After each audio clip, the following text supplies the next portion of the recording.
My name is Ainsley Bradford. I'm 28 years old. And on my wedding day, I watched my father stand in a hallway, holding his jacket, because someone gave his seat at table 1 to my husband's business partner. That table. The one right in front of the stage where both our parents were supposed to sit. It had 9 Ashfords and their associates. Crystal glasses catching light. Linen napkins folded into swans. Gold-rimmed plates that probably cost more than my car payment. My parents? Table 18. Last row, shoved against the back wall next to the kitchen service door.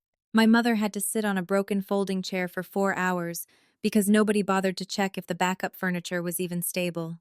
Every time that kitchen door swung open, a blast of heat and the sound of clattering dishes hit them square in the face. I stood in that hallway in my wedding dress, 220 guests on the other side of the wall waiting for me to walk down the aisle, and I had to make a choice I can't take back. Wouldn't take back even if I could. What I did. What he said. What happened to his family after. That's the story I'm about to tell you. But before I do, I need you to know something. I don't tell this story for sympathy. I don't tell it for likes. I tell it because someone watching this right now is sitting at their own table 18. And they need to know they're not crazy for feeling what they feel. If this story earns it, hit subscribe. Drop your city in the comments. I want to know who's out there listening. Now let me take you back to the beginning, to a place 30 minutes outside Charleston, South Carolina. A town called Monk's Corner. Population 11,000. The kind of place where the gas station clerk knows what brand of cigarettes your uncle smokes and the high school football games shut down Main Street every Friday night. I grew up on Oakwood Drive. Small house. 2 bedrooms. My dad bought it the year I was born with a VA loan. Paid it off in 19 years. I remember the day he made that last payment. I was 14. He took us to Dairy Queen and ordered 3 blizzards even though it was January and 38 degrees outside. Said we were celebrating freedom. My dad, Colin Bradford, spent 32 years on his knees in crawl spaces and attics fixing other people's heating and air conditioning. HVAC technician. That's the official title. Most people just called him when their AC died in August or their heat went out on Christmas Eve. He'd show up in his van with the dented bumper and the toolbox older than me, and he'd fix it. Didn't matter if it was midnight. Didn't matter if they couldn't pay right away. He fixed it. His knees started going bad around year 18. Cartilage worn down to nothing. Doctors said he needed surgery. He kept putting it off because we didn't have the kind of insurance that covered that sort of thing without a fight. So he bought a knee brace at Walgreens and kept working. I never saw him miss a day when I was growing up. Not one. He'd come home at 6, sometimes 7 if a job ran long. Scrub his hands with that orange industrial soap that smelled like gasoline and fake citrus. Then he'd sit down at the kitchen table and ask me what I learned in school that day. Every single night. My mom, Grace Bradford, taught preschool at Little Lambs Learning Center off Highway 52. 4-year-olds mostly. The ones just learning how to hold a crayon and zip their own jackets. She worked there for 23 years. Knew over 200 families by the time she retired. She knew which kids had peanut allergies, which ones came from homes where dinner wasn't a guarantee, which ones needed an extra hug in the morning because their parents were going through a divorce. Those kids who came in hungry? They always left with full bellies. Mom kept a cabinet in her classroom stocked with crackers and juice boxes and string cheese she bought with her own money. The director told her once she didn't have to do that. Mom said she knew. Did it anyway. We weren't rich. I wore my cousin's hand-me-down winter coat in 7th grade. My bedroom shared a wall with the hot water heater, and every time someone took a shower it sounded like a freight train was coming through, but our door was always open. Dinner was always on the table at 6:30, and my parents never once made me feel like I was missing out on anything. I got into college on a partial scholarship and student loans. Became a physical therapist. Graduated when I was 24. Spent the next 3 years paying off that debt while working at a community rehab center in Goose Creek. Paid off the last dollar 2 weeks before my 27th birthday. My dad shook my hand like I'd just won the lottery. In a way, I guess I had. I thought the life I was building was enough. Thought a family like mine, the kind that showed up and stayed and worked their fingers to the bone without complaining, was something anyone would be proud to marry into. I was wrong. I met Julian Ashford on a Tuesday in March, 2 years before the wedding. His father, Preston, came into the clinic for a shoulder injury, rotator cuff strain from a golf swing. Julian drove him to the appointment. He was standing near the reception desk when I walked through with a patient chart. Tall, dark hair swept back like he'd just stepped out of a cologne ad.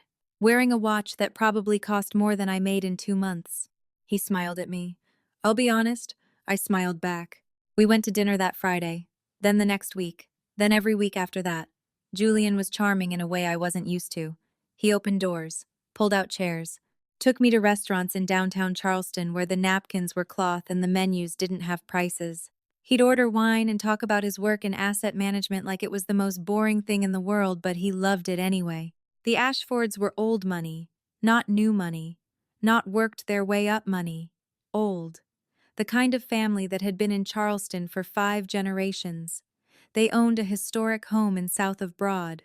If you know Charleston, you know what that means. If you don't, just know it means money. Real money. Preston ran an investment firm downtown. Victorian, Julian's mother, didn't work, didn't need to. She sat on nonprofit boards and chaired charity galas and played bridge at the country club every Thursday with women who had hyphenated last names. The first time I met Victoria was at their house. Julian had invited me for Sunday brunch. I showed up in a sundress I bought at Marshall's and sandals I'd had since college. The kind of outfit that felt nice when I put it on that morning but felt completely wrong the second I walked through their door. Victoria was standing in the foyer wearing a cream linen suit and a pearl necklace that looked like it belonged in a museum. She shook my hand, smiled, looked me up and down in a way that took about 3 seconds but felt like an hour. She said, "A physical therapist. How wonderful. Community service work." The way she said, community, like it was a nice word for something she didn't want to say out loud. Then she mentioned Julian's ex-girlfriend, Catherine Vandermeer. Said her father was a surgeon at the medical university. Said Catherine was lovely. Said it was such a shame things didn't work out. Said all of this while looking at me with that same smile. Julian squeezed my hand under the table, whispered, "She'll warm up." She didn't. But by then I was already in love. And love has this way of making you explain things away. Red flags start looking pink, then white, then invisible.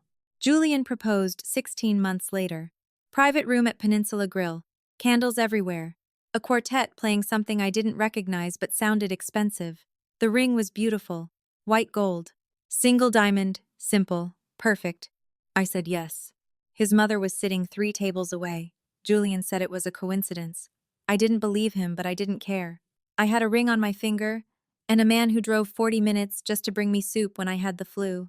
A man who texted me every morning before work. A man who said my parents were good people, and he couldn't wait to call Colin his father-in-law. Then the wedding planning started, and the version of Julian I thought I knew started to blur at the edges. Victoria chose the venue. Charleston Yacht Club. Not the little church on Laurel Street where my parents got married. Not the community center in Monk's Corner where half the town could come and nobody would feel out of place. The Yacht Club, where memberships cost more than my annual salary and you had to know someone just to get on the wait list. Victoria chose the florist, the photographer, the menu. When my mom suggested we add her peach cobbler as one of the dessert options, Victoria tilted her head and said, "That's sweet, Grace, but this is a plated dinner, not a potluck." My mom laughed it off, but I saw her hands tighten in her lap. Every time I pushed back, Julian had the same answer. "Let Mom have this one, babe. After the wedding, it's just us. Our house. Our rules." I made a choice.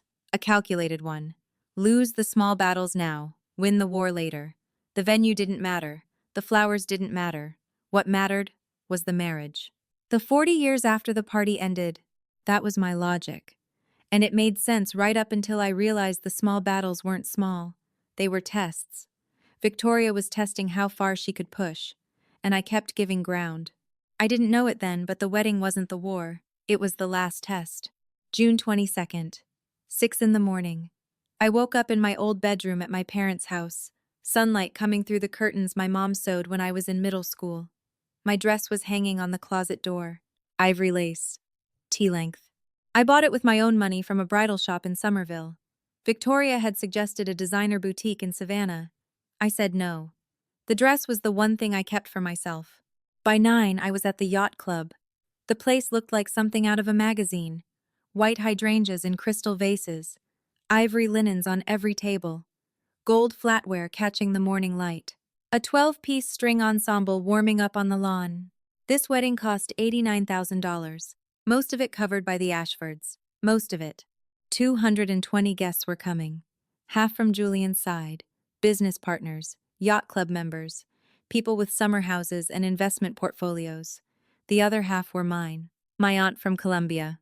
Co-workers from the clinic. Neighbors from Oakwood Drive. People who drove pickup trucks and worked second jobs and didn't know the difference between a salad fork and a dessert fork. I noticed something during the rehearsal the night before. The Ashfords and their people were seated at the front, the center tables, the ones closest to the stage. My people were scattered toward the back and the sides. I mentioned it to Julian. He said it was just numbers. They had more guests. It made sense logistically. I let it go.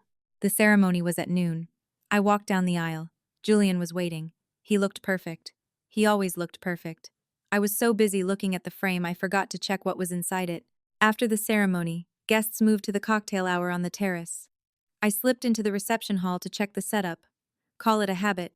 7 years as a therapist taught me to double-check everything. The room was perfect. 20 round tables, white cloths, gold place cards in tiny brass holders. Table 1 was front and center, set for 10. That's where both sets of parents were supposed to sit, along with Julian's grandmother and my aunt.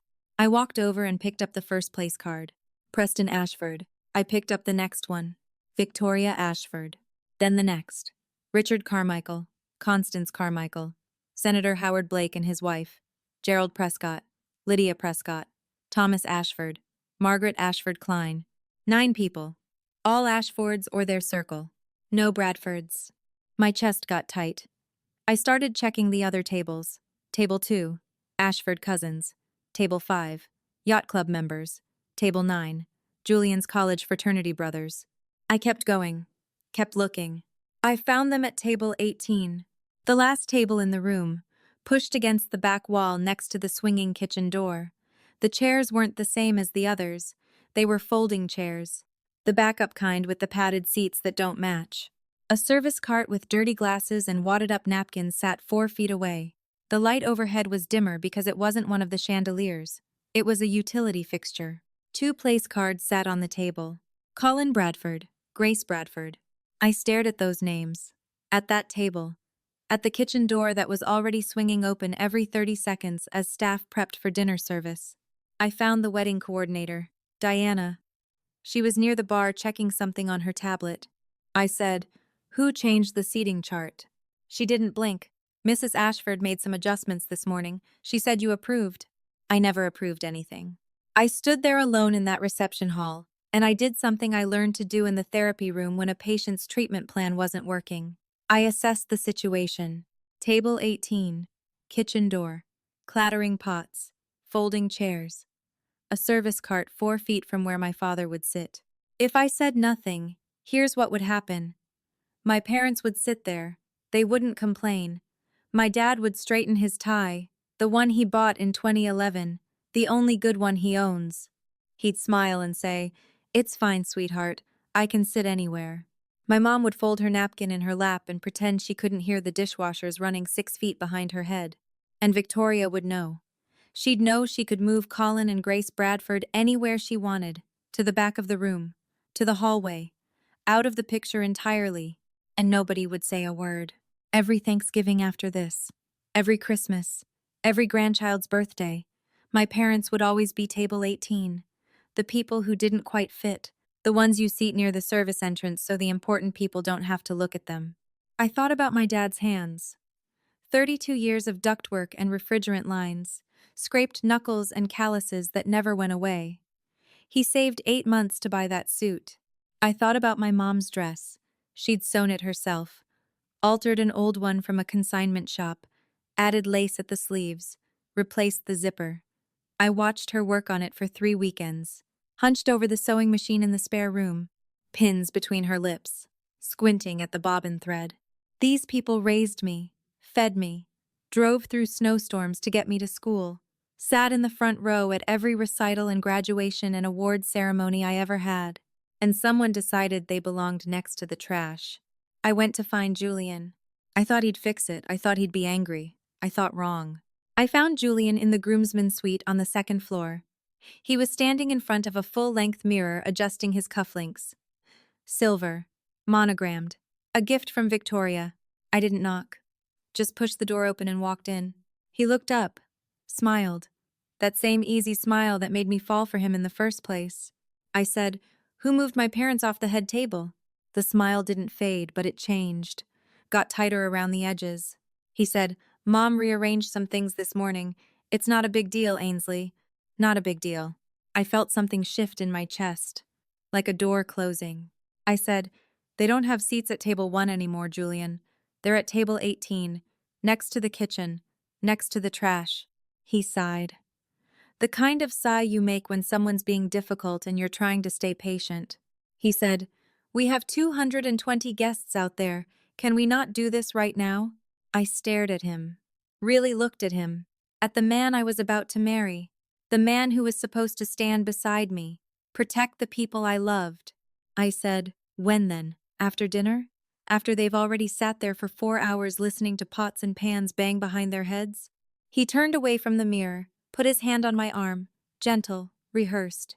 He said, "Baby, you're stressed. It's your wedding day. Let's just get through dinner and I'll talk to Mom tomorrow." Tomorrow. That word again. The word I'd been hearing for 16 months. Tomorrow after the engagement party, tomorrow after the bridal shower, tomorrow after we sign the lease. Tomorrow never came. I pulled my arm back. I said, "The Carmichaels and Senator Blake are sitting at table 1, aren't they?" He hesitated. Just for a second. But I saw it. He said, "Mom has her reasons. They're important people, Ainsley. Preston does business with them. We can't just—" I cut him off. I said, "More important than my parents?" He didn't answer. Didn't need to. I stood there looking at him. At his perfect hair and his perfect suit and his perfect cufflinks. And I realized something I should have realized months ago. He'd known about this since morning. Maybe longer. He knew Victoria moved my parents to the back of the room and he got dressed anyway. Fixed his tie anyway. Stood in front of this mirror anyway. I turned around and walked out. But I wasn't done yet. I had one more door to open. On my way back down the hallway, I stopped at the welcome table near the main entrance. There was a stack of programs sitting there. Ivory cardstock. Gold lettering. I picked one up and opened it. Page 2. With love and gratitude to our families. Below that, a list. Preston and Victoria Ashford. Richard and Constance Carmichael. Senator Howard and Lillian Blake. The Ashford Family Foundation. 4 lines. All Ashfords and their associates. I flipped the card over. Checked the back. Checked inside the fold. Colin and Grace Bradford were nowhere. 3 weeks ago I'd approved a different version. One where my parents were listed first. With deepest gratitude to Colin and Grace Bradford, whose love and sacrifice made this day possible. I'd written those words myself, sent them to Diana for printing. Victoria had seen the proof, hadn't said a word. She didn't need to, she just waited until the morning of the wedding and had them reprinted. My parents erased. Not just from the table. From the record. I found my maid of honor near the bridal suite. Sloane. My best friend since college. She was touching up her lipstick in a compact mirror. One look at my face and she snapped it shut. She said, "What happened?" I told her. All of it. 30 seconds. No breaks. The seating chart. The program. Julian's response. Sloane didn't gasp. Didn't say, "Oh my God." Didn't tell me to calm down. She just closed the lipstick. Put it in her clutch. Looked at me. She said, "What do you want to do?" I said, "I don't know yet." She said, "Okay. What do you need from me?" I said, "Stay close." She said, "I'm here, Ainsley. I'm right here." Sloane had warned me about the Ashfords once, 6 months ago, gently, over coffee. She never brought it up again after I told her I loved him. She respected my choice even when she disagreed with it. That's why I trusted her more than anyone in that building. I still didn't know what I was going to do. But I knew the next thing I heard was going to decide everything. I walked back toward the groomsmen's suite. I wasn't sneaking. I was going to try one more time. One last time. Stand in front of Julian and say, "Fix this," or I don't walk into that room. The door was cracked. Maybe 3 inches. Just enough. I heard Victoria's voice first. Low. controlled, the way she always sounded when she was most dangerous.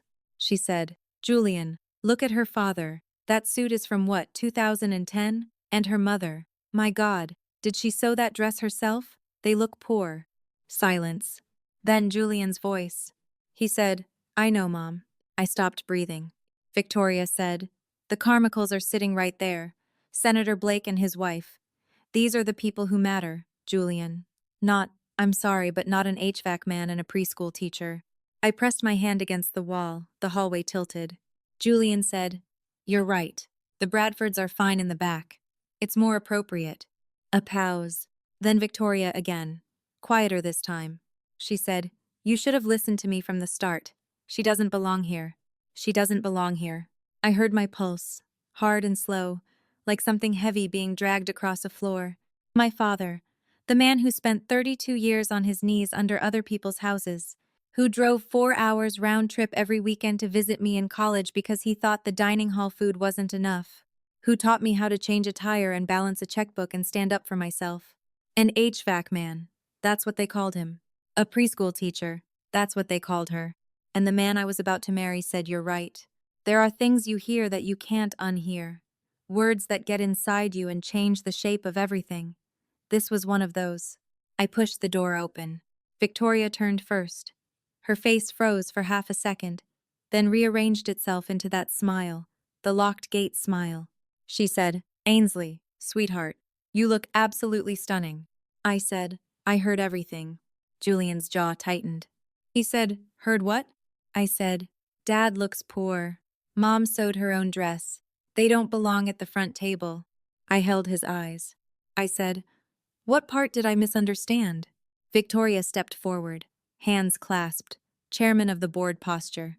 She said, Ainsley, this is just a seating arrangement. We're trying to make sure. I said, you called my father an HVAC man like it was an insult. She opened her mouth. I said, you called my mother a preschool teacher like she should be ashamed of it. I turned to Julian.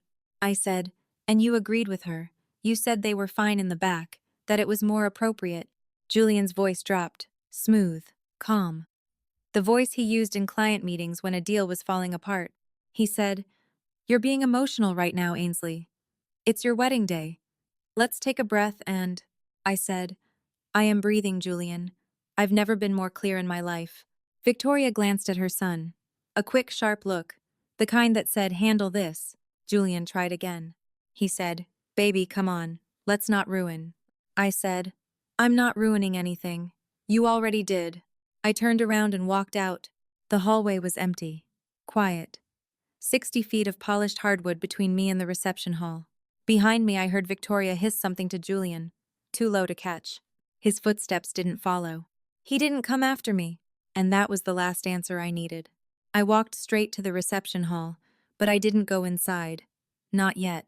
I went to find the only people in this building who had never once made me feel like I wasn't enough. Sloane was exactly where I'd left her, leaning against the wall outside the bridal suite, arms crossed, watching the hallway like she was guarding something. She said, tell me. I told her, word for word, Victoria's voice, Julian's agreement, the HVAC man, the preschool teacher. She doesn't belong here. Sloane was quiet for 5 seconds. Then she said, what are you thinking? I said, I'm thinking I can't sign my name to this.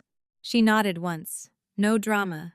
Just the focused look she got when she was working on a legal case. She said, okay, then here's what you need to know. The ceremony is done, but the marriage license hasn't been signed yet.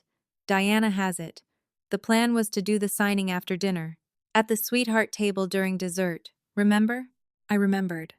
Victoria had insisted on making it a moment, the bride and groom signing in front of guests, like a performance. Sloane said, so legally, you're not married.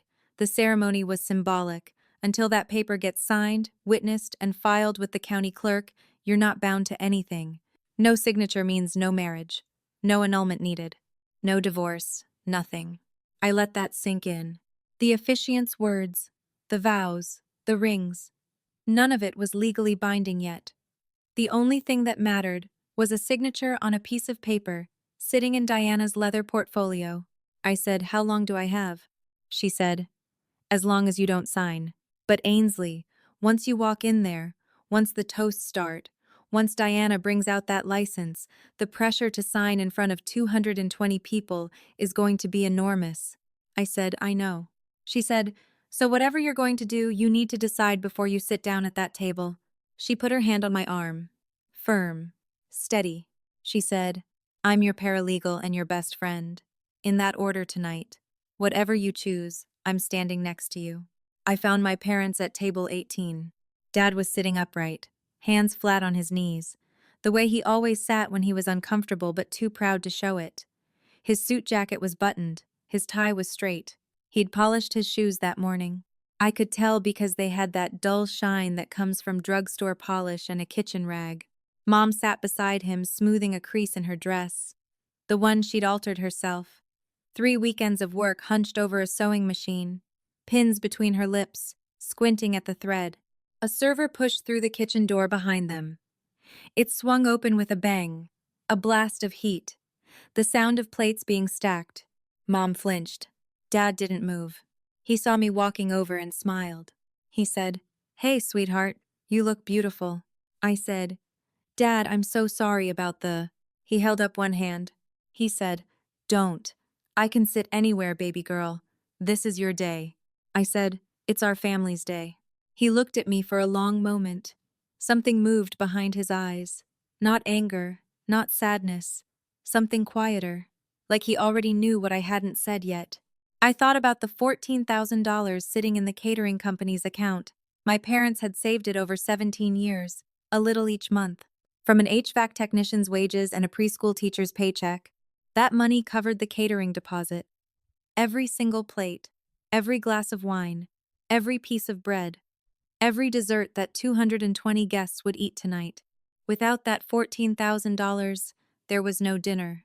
And Victoria had put the people who paid for the food next to the place where the trash goes out. I said, Stay here, both of you. I'll be right back. Mom reached for my hand. She said, Ainsley, don't make trouble on account of us. I said, I'm not making trouble, Mom. I'm finishing it. The reception doors opened. 220 guests filed in, guided by a string ensemble playing something soft and classical. I watched from the edge of the room as they found their seats. The Ashford side settled into the front tables like they'd been assigned those spots since birth. The Monk's Corner side shuffled toward the back, checking place cards, pulling out chairs that didn't quite match the rest. The MC stepped up to the microphone. Derek, Julian's fraternity brother. He had that broadcaster voice, the kind that sounded confident even when he wasn't. He said, Ladies and gentlemen, let's welcome the families of our beautiful couple. He gestured toward table 1. He said, The Ashford family. 9 people stood. Victoria beamed. Preston gave a modest wave. The Carmichaels clinked their glasses together. Applause rippled through the room. Derek paused, glanced at his note card, moved on. He said, And now let's raise a glass to love. No mention of the Bradfords. Not a word. From across the room, I saw my charge nurse Rebecca walking toward table 18 with a plate of appetizers. She stopped, looked at the folding chairs, looked at the kitchen door, looked at my father sitting there with his hands on his knees. She set the plate down and came straight to me. She said, Ainsley. Her voice was low, controlled, the same tone she used in the therapy room when a patient was in pain but trying not to show it. She said, Why are your parents sitting next to the service entrance? I said, I'm handling it, Rebecca. She said, That man rebuilt my entire HVAC system for half price when my heat went out in February. He wouldn't even take a tip. Told me to buy my kids something nice for Christmas instead. I said, I know. She said, So why is he sitting next to a trash cart at his daughter's wedding? I didn't have an answer for her. Not one that made sense. At table 1, Senator Blake leaned toward his wife and said something quiet. She looked over her shoulder at the back of the room, then back at him, frowning. People were noticing. The seams were starting to show. The first course was served, butternut squash bisque in white porcelain bowls. My parents' $14,000 plated and garnished with microgreens that probably cost more per ounce than ground beef. Victoria left table 1 and walked toward the bar. Her friend Diane walked beside her. Their path took them directly past table 18. I was standing near the dessert station, 20 feet away. Close enough to see, close enough to hear. My mother was adjusting the lace on her left sleeve. The stitching had come loose, 3 inches of thread hanging from the cuff. She was trying to tuck it under, quietly, the way you do when you don't want anyone to notice. Victoria stopped, looked at my mom's sleeve, turned to Diane. She said, "Bless her heart, someone should have bought her a proper dress." She sipped her champagne. She said, "But I suppose you have to know your place." She said it the way she said everything, with a smile, at a volume that was technically private but perfectly calculated to carry just far enough. My mother's hands went still. She stopped fiddling with the sleeve. Her eyes dropped to the table. My father reached under the tablecloth and took her hand. He didn't say anything. He just held it. I have worked in physical therapy for 7 years. I have seen patients cry from pain. I have watched people lose mobility they'll never get back. I have held hands with people who were terrified they'd never walk again. But watching my father sit there and absorb that woman's contempt while holding my mother's hand under a folding table next to a trash cart, that was the worst thing I have ever seen. Because for the first time in my life, I saw him ashamed. Not of himself, of the situation, of being put somewhere he didn't deserve to be and not being able to fix it. I was done. Completely and irreversibly done. I crossed the room, grabbed Julian's arm at the edge of the dance floor, pulled him behind a column where the nearest table couldn't hear us. I said, "Your mother just humiliated mine in front of guests. Right now. Just now." He blinked, like he didn't understand the words coming out of my mouth. He said, "What did she say?" I said, "Know your place. Someone should have bought her a proper dress," said it loud enough for half the room to hear. Julian ran his hand through his hair, messed up that perfect sweep he'd spent 20 minutes on earlier. He said, "Ainsley, Mom says things she doesn't mean. You know how she is." I said, "She means every syllable and you know it." He looked past me, at the room, at the guests eating soup his family didn't pay for, at the string ensemble playing music for a wedding that was falling apart in real time. He said, "Can we please just get through dinner?" I stared at him, gave him one more chance, one last opportunity to be the man I thought I was marrying. I said, "Go over there, tell your mother to apologize to mine, right now, in front of the same people who heard her say it." He looked at me. Then he looked across the room, at Victoria laughing with Diane at the bar, at table 1 where Senator Blake sat, at the 9 people who mattered more than my parents. He looked at all of it. Then he looked back at me. He said, "I'm not making a scene, Ainsley. 220 people are watching." I said, "Then whisper. I don't care how you do it. Just do it." He straightened his jacket, took a breath, and said the thing that ended us. He said, "Your parents will be fine. They're tough. Let's just get through tonight." He turned around, walked back to table 1, sat down in his chair, the one with the cushioned seat and the perfect view of the stage. Victoria leaned over, patted his arm like he was a good boy who'd done the right thing. He picked up his wine glass. I stood there behind that column, alone. The string quartet was playing something by Vivaldi. Servers were gliding past with trays of seared salmon.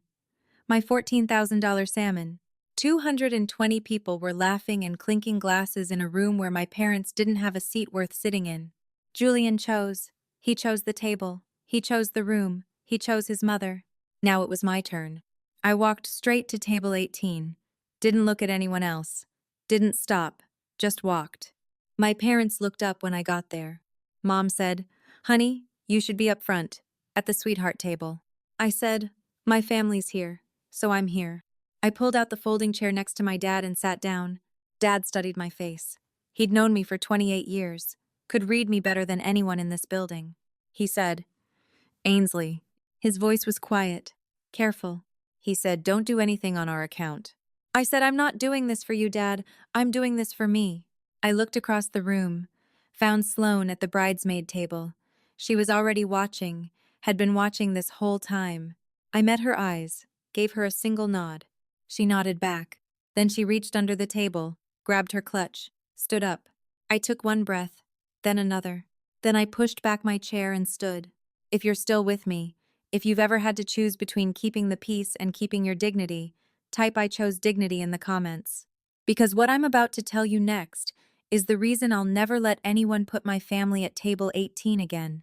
The walk from table 18 to the stage was maybe 70 feet.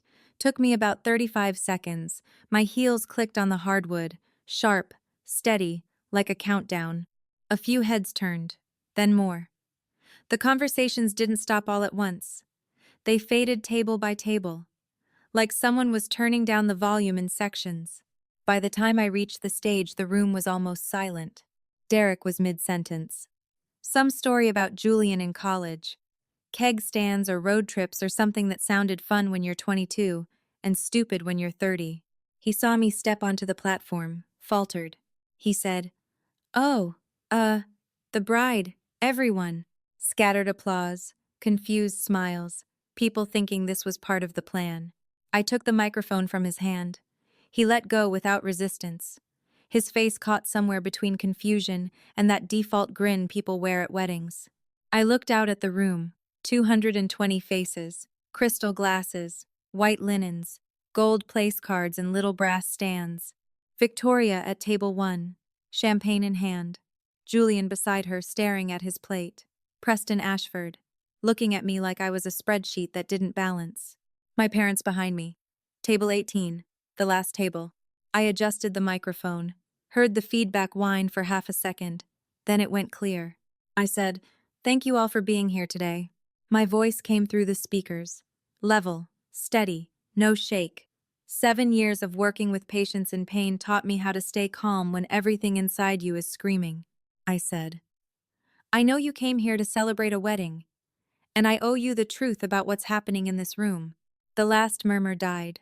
220 people went completely still. I could hear someone's ice cubes shift in their glass 3 tables away. I said, "Most of you know me as Julian's fiancée, but before I was that, and after tonight, I am Colin and Grace Bradford's daughter." I pointed toward the back of the room. I said, "My parents are sitting at table 18. I'd like everyone to look at table 18 for just a moment." Heads turned, all of them, like a wave moving through the room. 220 pairs of eyes swept to the back corner, past the bar, past the dessert station, past the perfectly decorated tables with the matching chairs. And they found Colin and Grace Bradford, sitting at a folding table between a service cart and a kitchen door, under a utility light that buzzed when the compressor kicked on. I watched the reactions move through the crowd, confusion first, then recognition, then that slow tightening of faces when people understand what they're looking at. Senator Blake set his fork down, didn't pick it back up. His wife pressed her hand to her mouth. Rebecca, standing near the wall, closed her eyes, shook her head once.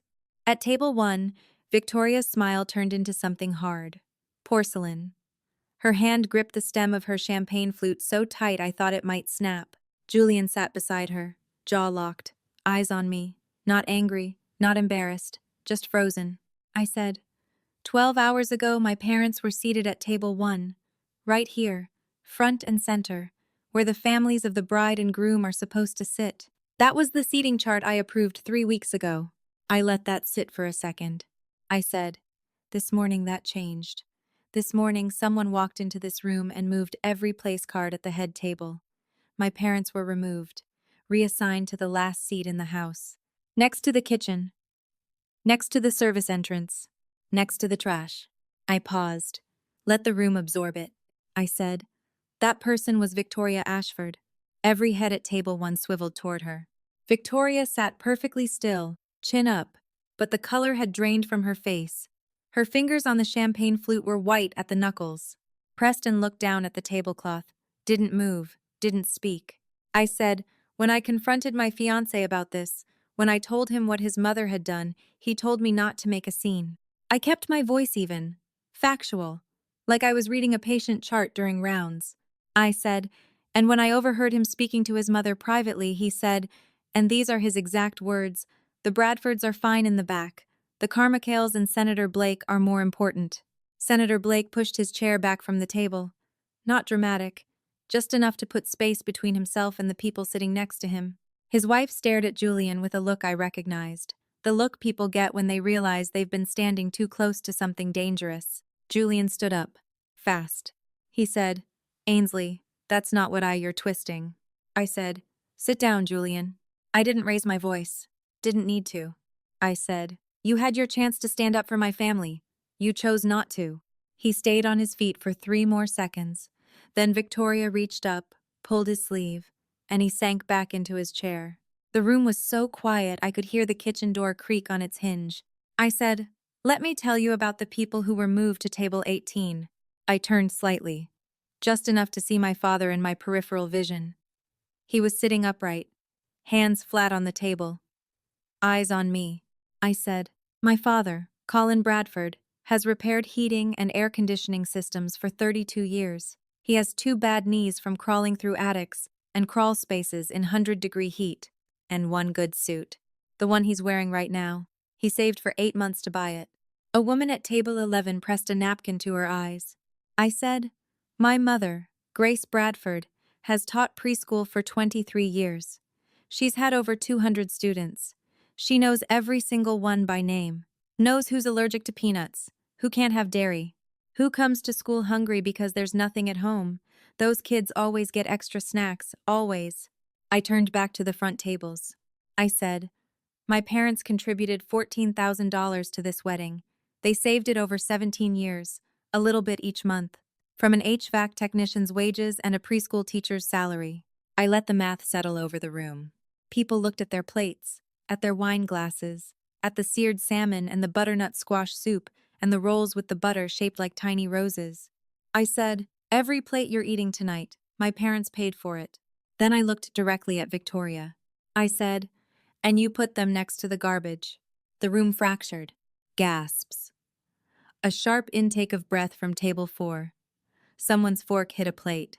Diane, Victoria's friend, the one who'd been laughing with her 10 minutes ago, set her glass down, shifted her chair 6 inches to the left, put visible distance between them. From the back of the room, a man I didn't recognize stood up. Someone from the Monk's Corner side, then Rebecca, then my Aunt Marlene. They didn't say anything, just stood, like witnesses at a trial. Victoria opened her mouth. Nothing came out. Julian stared at his plate like, if he looked hard enough, he could disappear into it. Preston Ashford hadn't moved since I said his wife's name, just sat there, staring at nothing. I said, "I came here today to start a marriage, a partnership, a life built on mutual respect and love." My voice didn't crack. I wouldn't let it. Not here. Not in front of her. I said, "But I can't sign my name to a marriage where my family is treated like an embarrassment. I won't build a life with someone who stays silent while his mother insults the people who raised me. And I will not raise children who learn that love means hiding where you come from." I reached up, unpinned my veil, the one I'd spent an hour putting on that morning. My mom had helped me. Stood behind me in the mirror, adjusting the comb until it sat just right. I folded it. Once, twice, 3 times. The way my mom taught me to fold things, with care, even when you're letting go. I set it on the edge of the stage, neat and flat. I said, "To the guests from Monk's Corner, thank you for driving here. Thank you for celebrating my family. We're going home." I looked at Victoria one last time. I said, "To the Ashfords, I wish you well, truly, but I deserve better than a man who sits in silence while his mother calls my father poor, and my parents deserve better than table 18. I set the microphone on the stand, gently, no slam, no drop, just placed it down like you do when a job is finished. Then I stepped off the stage, walked to the back of the room, heels on hardwood, that same steady rhythm, 70 feet. This time nobody talked over it. Dad stood when I reached him. Mom was crying. The quiet kind of tears she always tried to hide. I hugged them both, right there, between the folding chairs and the kitchen door that wouldn't stop swinging. Sloane appeared with my coat and my bag. She'd already called a car. We walked out, the 4 of us. Past the dessert station, past the string quartet that had stopped playing, past 220 silent faces. Behind us I heard Victoria's voice, brittle, loud. She said, "She's lost her mind," and Julian calling after me. He said, "Ainsley, Ainsley, wait." I didn't wait. The door closed behind us, and the last sound I heard was my own breathing. That night I sat at the kitchen table in my parents' house. The same table where I'd done homework since 3rd grade. Formica top, chrome legs, a chip in the corner from when I dropped a cast iron skillet senior year of high school. Mom made coffee. The strong kind. The kind you drink when sleep isn't coming anyway. Dad sat across from me, didn't say a word, which was his way of saying everything. At 9:47 my phone rang. Sloan, she said. The marriage license is still unsigned. I confirmed it with Diana. It was never signed, never witnessed, never filed with the county clerk. I let out a breath I didn't know I was holding. She said, "So legally, Ainsley, you were never married. Not for a single second." The ceremony was symbolic. Just words. No annulment required. No divorce proceedings. Nothing. You walked away clean. One knot in my chest loosened. She said, "There's more. He's been calling. 19 missed calls from Julian. 4 from Victoria. 2 from Preston. I'm texting you instructions to block all 3 numbers right now." I said, "Already done." She said, "Good. One more thing. Under South Carolina law, since you never cohabitated and your finances are separate, he has no claim to anything. Your apartment lease is in your name. Your car is in your name, bank accounts separate. You're in a strong position if this gets ugly." I said, "Okay." She said, "Get some sleep. We'll talk tomorrow." After she hung up, I sat there for a long time. Dad had gone to bed. Mom was at the sink washing coffee mugs even though the dishwasher was empty. She always washed things by hand when she was worried. My phone was finally silent. No more calls. No more texts alternating between "baby, I'm sorry, and you humiliated my family and you'll regret this." I didn't need his apology. I needed him to have stood up 6 hours earlier and said, "That's my wife's family. Put them back where they belong." He didn't, and I couldn't undo what I heard in that hallway. Mom dried the last mug, set it in the cabinet, came over and kissed the top of my head. She said, "I'm proud of you. Your father is too. He's just not good at saying it." I nodded, couldn't speak. If I opened my mouth, I'd start crying, and I didn't want to cry anymore. She went to bed. I sat there alone in the kitchen under the light that buzzed when the fridge kicked on, and for the first time in 2 years, I felt like I could breathe all the way down to the bottom of my lungs. 2 weeks later, I threw up at 6 in the morning, then at noon, then at 4. I bought a test at the CVS on Highway 52. The one where the pharmacist Donna has known me since I was 8 years old. She looked at the box, looked at me, didn't say a word, just rang it up and handed me the bag in a way that felt like a hug. I took the test in the bathroom at my parents' house. Positive. 2 pink lines, sharp, unmistakable. I sat on the tile floor and cried. Not the way you're supposed to cry when you find out you're pregnant. Not with joy or surprise or that breathless gratitude you see in announcement videos.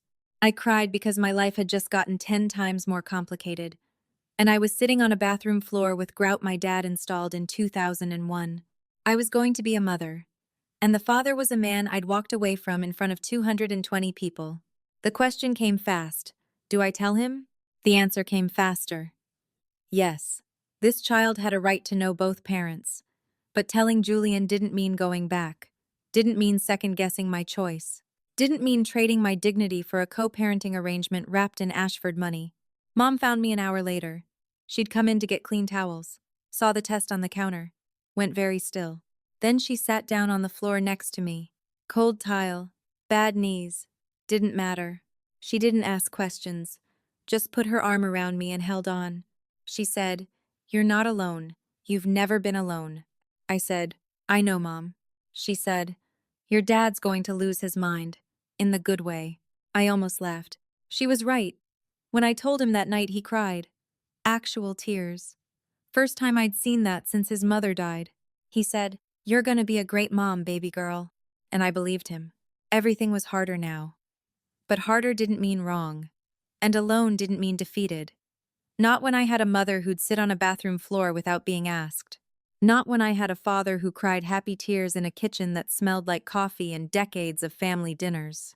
I told Julian by email. Sloan reviewed every word before I sent it. 3 sentences. Professional. Final. I'm pregnant. I'm keeping the baby. If you want parental rights, all communication goes through legal counsel. His response came in waves. First email at 10 that night. "Come home, Ainsley. We'll raise this baby together. We can fix this. I love you." Second email 4 hours later. "My family will fight for custody. You have no idea what you're up against. We have resources you can't compete with." Third email at midnight. You're making the biggest mistake of your life. That child is an Ashford. 3 emails. 3 different versions of the same man. All of them strangers. The man I thought I knew would have called, would have driven to Monk's Corner, would have sat across from me at that kitchen table and had an actual conversation. But that man never existed. I'd built him in my head out of hope and red flags I painted white. Then Victoria called. She'd gotten a new number. Mine was blocked, so she tried the house line. Dad answered. I was standing in the doorway, could hear every word. Victoria said, Mr. Bradford, I trust you understand that this child is an Ashford. We have the best attorneys in Charleston. We will pursue full custody if necessary. Dad looked at me. I nodded. He said, Mrs. Ashford, my daughter has a lawyer. If you want to talk, talk to her. Not to me. Not to Ainsley. Then he hung up, set the phone down gently, went back to his coffee like nothing happened. That's when I knew I was going to be okay. Because I came from people who didn't get rattled by threats from women in pearls. Sloan connected me with a family attorney, Monica Chen, out of Columbia, sharp, no nonsense. First thing Monica said in our consultation was this. She said, South Carolina courts favor the primary caregiver. You have stable employment, family support, a safe home environment, no history of instability. His family's money is not a legal argument. It's leverage. And leverage only works if you're afraid of it. I said, I'm not afraid. She said, good. Then let's make sure they know that. We filed paperwork. Everything through proper channels. No phone calls. No confrontations. No emotional negotiations in parking lots or coffee shops. Just documents, deadlines, boundaries. Victoria said they had the best attorneys in Charleston. Maybe they did. But I had something she didn't anticipate. A woman who stopped being afraid of her on a Saturday in June. The fallout didn't come with explosions. It came quietly, the way these things do in circles like the Ashfords. Senator Blake called Preston the Tuesday after the wedding. I didn't hear the conversation, but I heard about it later. Small towns talk, especially when the story is this good. Blake pulled his endorsement from a state development contract the Ashfords were bidding on, a project worth over $1 million in fees. He told Preston, if that's how your family treats the people closest to you, I need to think about how you'd treat constituents when things get difficult. The contract went to a competitor. 3 weeks after the wedding, the Charleston Hope Foundation board held a closed meeting.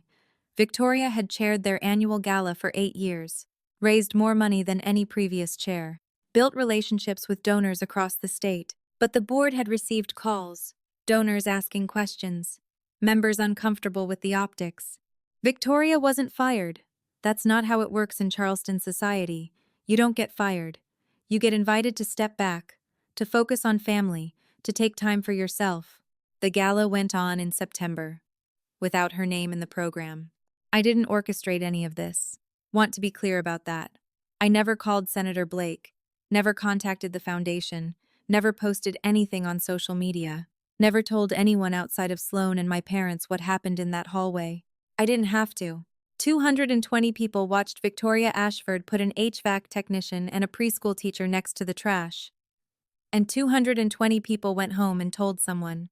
That's how consequences work in the real world. Not with courthouse drama or public scandals, just with people talking, making decisions, choosing who they want to do business with, who they want to associate with. Sometimes justice doesn't come with a gavel. Sometimes it comes with a phone call on a Tuesday morning. 5 months later, I moved into my own place, a 1-bedroom apartment in Somerville, 15 minutes from my parents, 2nd floor, $975 a month. The carpet was beige. The kitchen had one narrow counter. The bathroom fan sounded like a helicopter taking off. It was mine. Mom showed up the first day with a measuring tape. By the end of the week, she'd sewn curtains for every window, blue gingham for the kitchen, white cotton for the bedroom, soft yellow for the room that would be the nursery. Dad came over on a Saturday with his toolbox, fixed the leaky faucet, replaced the shower head, tightened the loose closet rod. Then he spent 3 hours in the nursery building a shelf out of reclaimed wood, barnwood from a demolition site in Goose Creek, sanded it smooth, stained it, mounted it to the wall with brackets he welded himself. He carved a small groove along the top edge. For a nameplate. No name yet. Just a space where one would go. I went part-time at the clinic during my last trimester. Rebecca rearranged the schedule without me asking. She said, "You covered my shifts when I had hip surgery. This is nothing." I'm not going to romanticize it.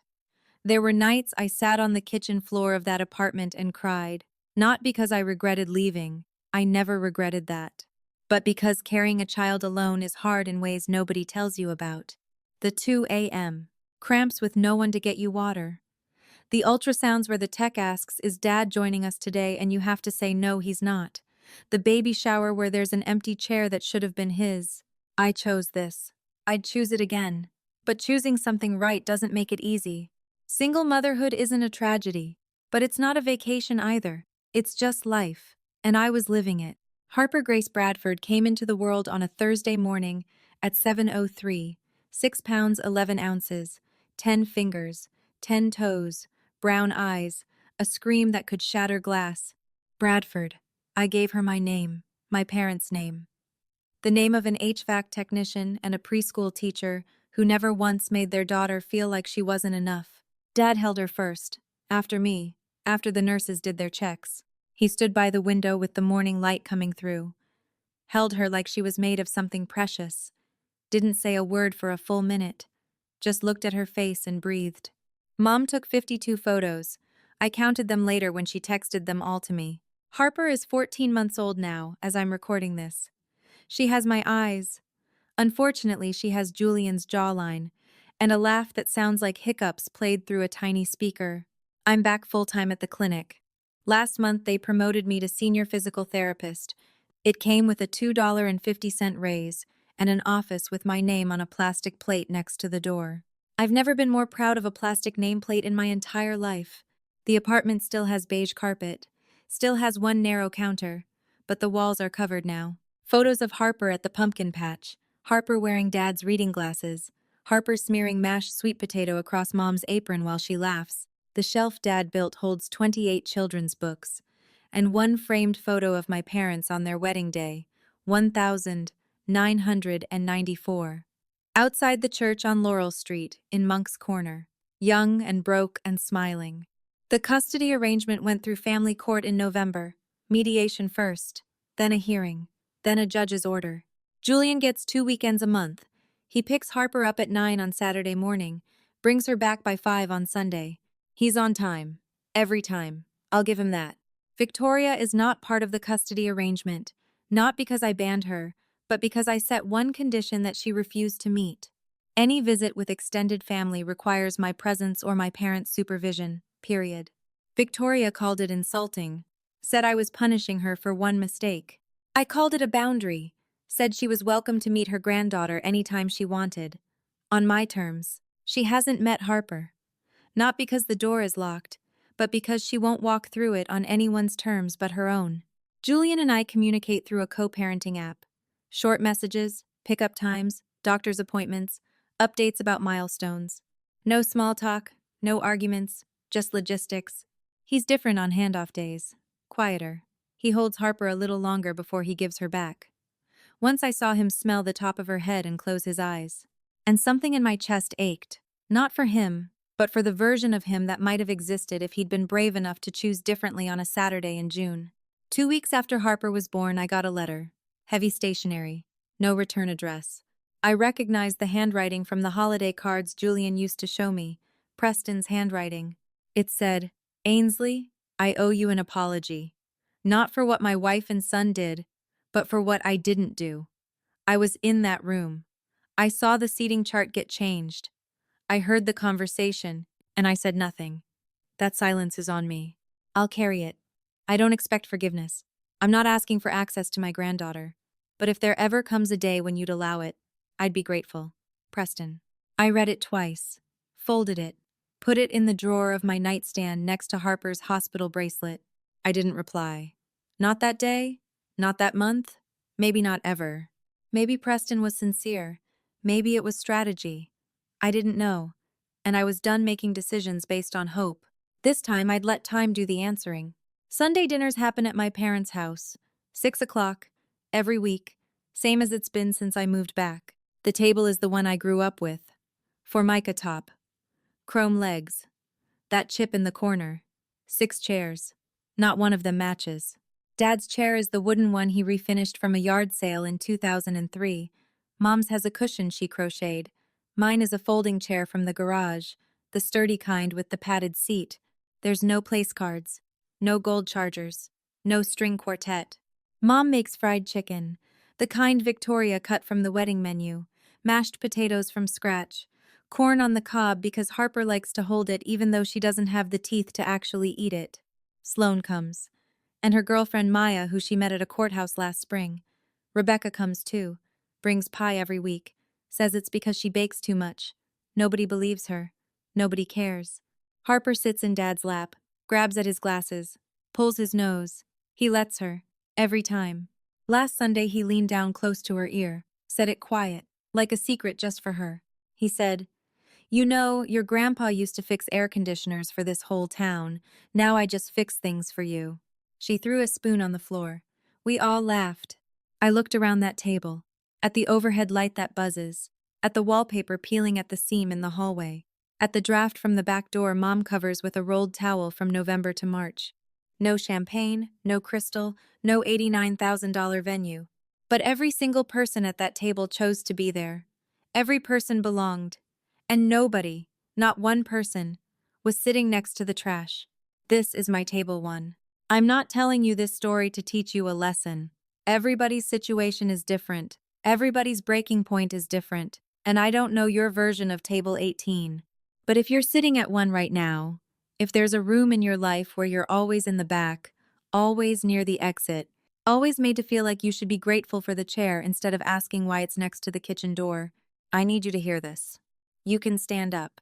You don't need a microphone. You don't need 200 witnesses. You don't need a lawyer in the hallway or a father who knows how to block a door. You just need to know, somewhere past the doubt, past the guilt, past the voice that says don't make a scene, that the people you love deserve better. And if the person you chose agrees when someone calls your family poor, that person didn't choose you. They chose convenience. They chose comfort. They chose the easier version of love. The kind that doesn't require courage. That's not love. That's a seating chart. My name is Ainsley Bradford. I'm 29 now. I'm a physical therapist, a mother, a senior clinician, and Colin and Grace Bradford's daughter. I live in a one-bedroom apartment with beige carpet and a bookshelf my dad built from barnwood. My daughter laughs like hiccups, throws spoons on the floor, and has never once sat at a table where she didn't belong. And I have never been prouder of where I come from.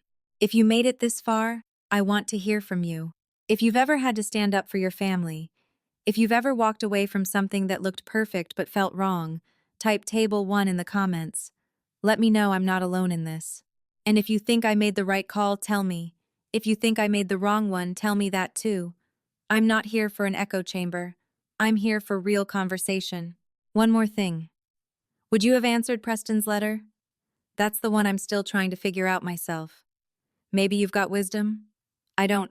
If this story meant something to you, hit that subscribe button. I've got more stories like this. Real ones. Messy ones. The kind nobody talks about at brunch. There's another one linked in the description. About the day I realized my best friend wasn't my friend at all. I think you'll connect with it. Thank you for staying till the end. Thank you for listening. And if you're sitting at table 18 right now, I hope this story gives you the courage to stand up and walk toward the people who actually see you. You deserve table 1. Don't let anyone tell you different.